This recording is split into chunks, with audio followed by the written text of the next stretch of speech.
Hello everyone, मेरा नाम अक्षता अग्रवाल है और मैं क्लिनिकल डाइटिशियन हूँ। आज जो टॉपिक मैं आपके लिए लेकर आई हूँ वो मैं लेकर आई हूँ 5 इम्पॉर्टेंट टिप्स गैस के लिए, फ्लैचुलेंस के लिए। जिन भी लोगों को गैस की परेशानी रहती है, ब्लोटिंग की परेशानी रहती है, उन लोगों के लिए ये वीडियो बहुत हेल्पफुल रहेगा। तो सबसे पहली चीज़ जो आपको गैस और ब्लोटिंग में मदद करेगी वो करेगी सौंफ, यानी फेनल सीड्स। सौंफ बहुत इफेक्टिव है गैस के अगेंस्ट, फ्लैचुलेंस के अगेंस्ट। तो यूजुअली गैस हमें 3 कारणों से हो सकती है। पहला चीज़ तो ये कि हमको कब्ज हो रही है, कॉन्स्टिपेशन। तो जब हमें कॉन्स्टिपेशन होती है तो शरीर से पूरी तरह से जो वेस्ट मटेरियल है वो बाहर नहीं निकलता। तो जो हमारी इंटेस्टाइन में रह जाता है, तो इंटेस्टाइन में जो हमारे फ्रेंडली बैक्टीरिया होते हैं वो उसको धीरे धीरे ब्रेक डाउन करते हैं। इस प्रोसेस के अंदर मीथेन गैस निकलती है जो हमको गैस की तरह फील होती है। तो पहला तरीका गैस हो जाने का है कि हमें कॉन्स्टिपेशन हो रही है। दूसरा तरीका क्या है कि हमें एसिडिटी हो रही है। एसिडिटी में क्या होता है, जैसे आप खाली पेट हैं बहुत लंबे टाइम तक, जैसे आपने काफ़ी देर तक कुछ खाया नहीं है, या फिर आपने खाली पेट कोई ऐसी चीज़ खा ली जिससे एकदम से एसिड बनने का परसेंटेज बढ़ गया। तो क्या होगा कि एसिड जब आपके शरीर में एंटर करेगा और इंटेस्टाइन के अंदर, और वहाँ पे कुछ फूड प्रेजेंट नहीं होगा, तो एसिड बेसिकली प्रोटीन को डाइजेस्ट करने के लिए बनता है। अब जब ये एसिड शरीर में जाता है तो वो ये अलग अलग नहीं पहचान सकता कि जो प्रोटीन मुझे डाइजेस्ट करना है वो खाने का प्रोटीन है या वो शरीर का अपना प्रोटीन है। तो जब ये आपकी आंतों में जाता है तो ये आपके स्टमक लाइनिंग को, आपकी इंटेस्टाइन की लाइनिंग को ही डाइजेस्ट करने लगता है, जो कि नेचर में प्रोटीन ही होता है। इसकी वजह से हमें बर्निंग या एसिडिटी या ब्लोटिंग सेंसेशन होती है और उसी दौरान हमें गैस भी फील होती है। तीसरा कारण जो गैस बनने का हो सकता है वो है लॉन्ग गैप्स। जैसे मैंने आपको बताया, जब हम बहुत लंबे टाइम तक कुछ नहीं खाते तो खाली पेट रहने की वजह से ये जो एसिड्स हैं ये स्टमक पे एक्ट करते हैं। ज़रूरी नहीं है हमें ज़्यादा देर खाली पेट रहने से एसिड बने, लेकिन हमें गैस और ब्लोटिंग हो सकती है। तो जो मैं आगे 5 टिप्स आपको देने वाली हूँ उसमें ये तीनों चीज़ों से रिलेटेड मैं आपको टिप्स देने वाली हूँ। तो पहली चीज़ मैंने आपको बताई कि सौंफ हेल्पफुल है। अगर आपको सिर्फ गैस और ब्लोटिंग है तो आप गुनगुने पानी के साथ अगर सौंफ लेते हैं या सौंफ का गुनगुना पानी लेते हैं तो वो आपको इमीडिएटली रिलीफ देगा।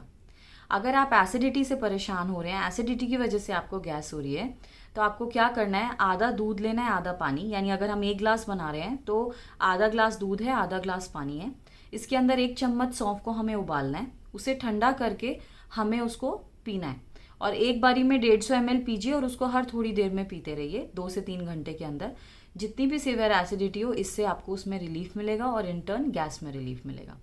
सेकेंड टिप जो है वो ये है, जो हींग होती है एस्फोटिडा, उसको अगर आप पानी के अंदर भिगो देंगे, उसका पेस्ट बनाकर अगर आप अपनी नेवल यानी नाभि के आसपास उसे रब कर लेंगे, वो भी गैस में इमीडिएट रिलीफ देने में, स्टमक रिलेटेड कोई भी गैस ब्लोटिंग की आपको प्रॉब्लम हो रही है, इमीडिएट रिलीफ देने में बहुत इफेक्टिव है।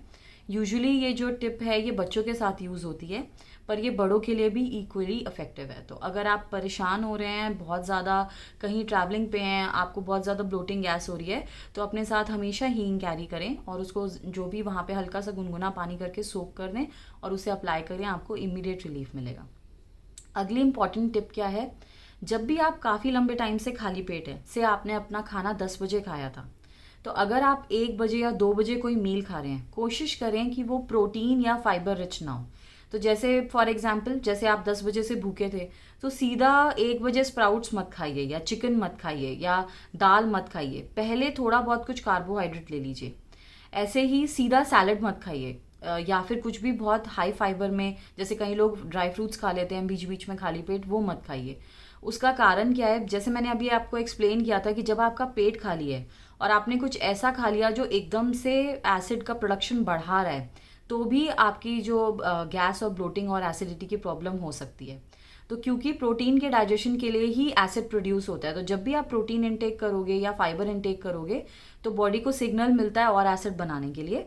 और अगर आप काफ़ी समय से खाली पेट हैं तो ये एसिड, जिस स्पीड से ये एसिड रिलीज होता है और जिस स्पीड से आपका खाना डाइजेस्ट होगा उसमें डिफरेंस होता है। इस वजह से आपको इमीडिएटली गैस और ब्लोटिंग और इनडाइजेशन होने लगता है। तो अगर आप कभी भी अपना गैप के बाद खाना खा रहे हैं तो कोशिश यही करनी है कि पहले कुछ थोड़ा बहुत कार्बोहाइड्रेट खा लें, जिसमें ब्रेड हो सकता है, बिस्किट हो सकता है, आधी रोटी हो सकती है, थोड़े चावल हो सकते हैं, कुछ भी छोटा सा कार्बोहाइड्रेट का पोर्शन लेके फिर अगर आप फाइबर या प्रोटीन खाएंगे आपको गैस नहीं होगी। अगला पॉइंट जो है वो है कि खाली पेट चाय या कॉफ़ी ना लें। तो जैसे मैंने बताया कि प्रोटीन और फाइबर के लिए एसिड बनता है, ऐसे ही जो चाय में टैनिन होता है और कॉफ़ी में कैफीन होता है वो भी एसिड का प्रोडक्शन बढ़ाते हैं। तो अगर आप एक बिस्किट, रस या थोड़ा मुरमुरा वगैरह खा के फिर अगर अपनी चाय या कॉफ़ी लेंगे तो आपको बिल्कुल भी प्रॉब्लम नहीं होगी। अगला पॉइंट जो है, लास्ट फाइनल टिप जो है गैस ना बनने के लिए, वो ये है लंबे गैप्स ना रखें मील के बीच में, क्योंकि यही कारण है जिसकी वजह से आपका डाइजेशन अपसेट होता है, जिसकी वजह से आपको गैस या ब्लोटिंग होती है। तो उसमें आप क्या कर सकते हो, आप हर 2 से ढाई घंटे में कुछ खाइए। अगर प्रॉपर मील खाने का आपके पास समय नहीं है, एज स्मॉल एज फ्रूट भी चलेगा, आधा फ्रूट भी आपने खा लिया, थोड़ा सा एक बिस्किट भी मुंह में डाल लिया, इवन दैट वर्क्स। तो कुछ भी छोटा मोटा, छाछ ले लो, लस्सी ले लो, दही खा लो, दूध पी लो, कुछ भी छोटा मोटा लेना ज़रूरी है, पर 2.5 से 2 घंटे में कुछ ना कुछ खाइए ताकि आप गैस को प्रिवेंट कर सकें।